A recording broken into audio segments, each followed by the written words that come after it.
Privacy Loss Through Networked Intelligence, Smart Cities. Welcome back. I'm Adeline Atlas, 11 times published author, and this is the Smart Cities plus Internet of Things series. By now, you've heard about privacy loss in the digital age.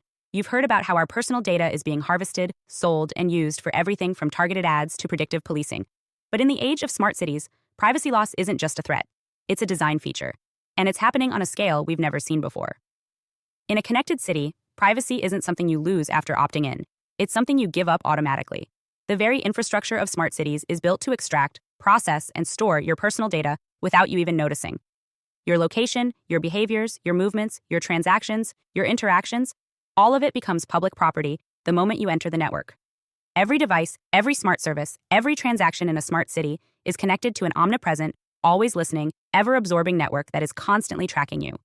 From the moment you step outside your door, you become part of an invisible feedback loop.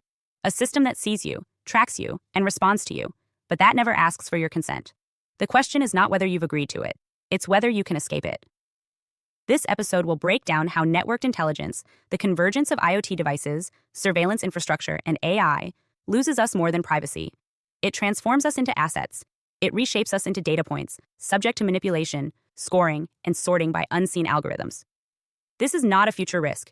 It's happening now. To understand the scale, let's look at the basics of networked intelligence. It's a system where devices, everything from your smartwatch to your car to street lamps and public signage, are always connected to a centralized network. And these devices aren't passive. They're constantly collecting real-time data. The sensors in your phone know where you are and what you're doing. Your car's GPS knows your destination. Your credit card knows what you buy. Your smartwatch knows how many steps you've taken and how many calories you've burned. And it's not just one device that's tracking you. It's an entire web. Your smart fridge tracks your food consumption. Your car tracks your driving patterns. Your phone tracks your calls, messages, and screen time. Your home thermostat tracks your schedule, your energy consumption, your preferences. All of this data is being fed into one centralized database, a data bank that aggregates, analyzes, and stores your every movement, action, and habit. Now imagine that database isn't just being used to improve services or optimize traffic patterns. Imagine it's being used to score your behavior, to rate your worthiness for different services, privileges, and access. This is where privacy loss becomes more than just an inconvenience. It becomes a form of social sorting. Take facial recognition technology. In a smart city, cameras are everywhere. On streets, in stores, on buses, on trains. The cameras are connected to AI systems that scan your face, analyze your features, and compare them against a growing database of images. You don't need to opt into this process. You just need to exist in public. And as you walk down the street, your movements are cataloged, stored, and processed. But it doesn't stop there. In many cities, these AI systems aren't just identifying you, they're rating you. If you're flagged for suspicious behavior, your profile is marked, your access restricted. If your social media activity is flagged, your public reputation becomes part of the algorithmic decision-making process. If your credit score is low, you may be prevented from accessing certain areas of the city. If your carbon footprint exceeds the allowable limit, you may not be able to travel freely. Now, let's talk about the dark side of this network. The reality is, surveillance technologies are not neutral. They are not passive observers. They are actively shaping behavior through predictive algorithms. Every time you make a decision, whether it's a purchase, a route, a social media post, or even an email, that action is being processed by an algorithm designed to influence your next decision. Imagine the impact of this constant surveillance, when your preferences are no longer your own, but the product of years of behavioral modeling. Your choices aren't entirely yours. They are shaped by systems that have learned how to predict them. Your thoughts aren't your own. They're guided by data patterns, incentives, and nudges embedded within every interface you interact with. But what's more troubling is that this system isn't just about marketing or convenience. It's about control. In a smart city, you're not simply tracked for better services. You're controlled for better compliance. If you move outside the expected zones, if you break from the pattern, if you stray too far from the accepted norm, you face consequences. You might get a warning, or you might get locked out. Your digital ID might be flagged. Your access to city transportation could be restricted. You may lose access to key services because the system has identified you as out of line.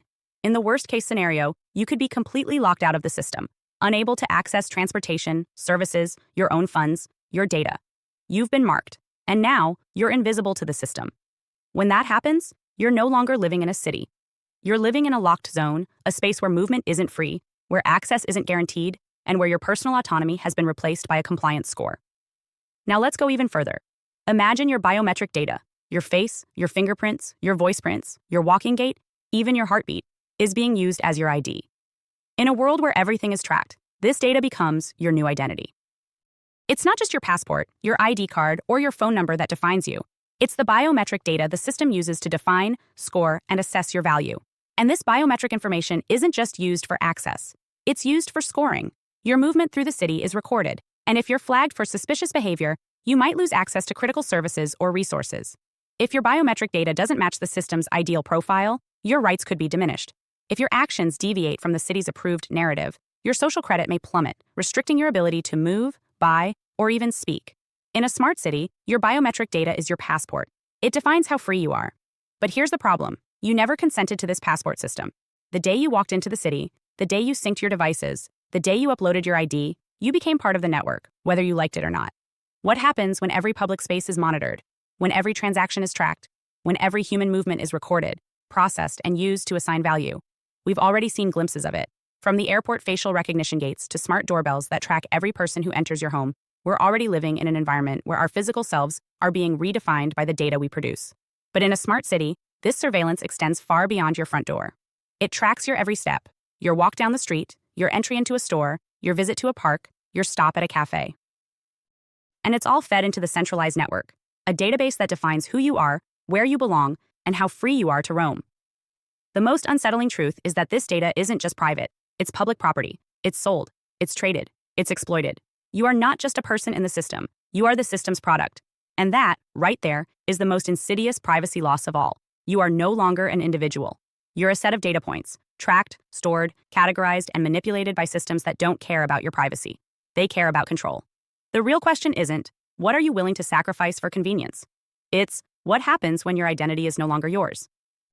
Hi, I am Adeline Atlas, 11 times published author, and SOS, School of Soul has a brand new series, the AI and Future Technology series. Look, you know the world is changing. And no, it's not going back to normal. Normal is over, and what's coming next is beyond anything we were prepared for. The School of Soul, AI and Future Technology series includes 319 videos on 1. The Download Society, How Data Has Replaced Destiny. 2. Predictive Future. Your next moves aren't random, they're forecasted. 3. Social Credit Systems. The behavioral economy now governs access. 4. Hive Mind. Synthetic telepathy and collective algorithmic control. 5. Nanobots inside you. Medical, military, and programmable intrusions. 6. Grief Tech. AI-fueled digital resurrection and simulated comfort. 7. Uploading your mind, consciousness transfer, and data-based identity. 8. Deep fakes plus AI clones, the replication of reality and identity theft. 9. Quantum humans, the merger of biology with quantum systems. 10. Digital afterlife, where your data goes when you die. 11. Resurrection science, reviving life through synthetic methods. 12. Immortal science, the end of death as we know it. 13. Longevity science, gene editing, anti-aging, and bio-upgrades. 14. Designer babies, engineered perfection before birth. 15. Artificial wombs, birth decoupled from the female body. 16. 3D printing, printing organs, limbs, and even humans. 17. The humanoid era, the rise of synthetic beings among us. 18. Legacy humans, the slow phase-out of unmodified analog people. 19. Smart cities, algorithmic environments that watch and decide. 20. Cloud-based societies, citizenship without borders or bodies. 21. Hackable humans, emotion, memory, and behavior under code. 22. Biometric scanning, your body is your password and your prison. 23. Sex tech, intimacy reprogrammed by machines. 24. Extinction of gender, fluidity, deletion, and design of identity. Every topic is fully explored with real-world technologies, patents, case studies, ethical analysis, and future forecasts. These aren't someday discussions. This is already happening. Join the SOS School of Soul Vault to overstand the future before it's implemented on you.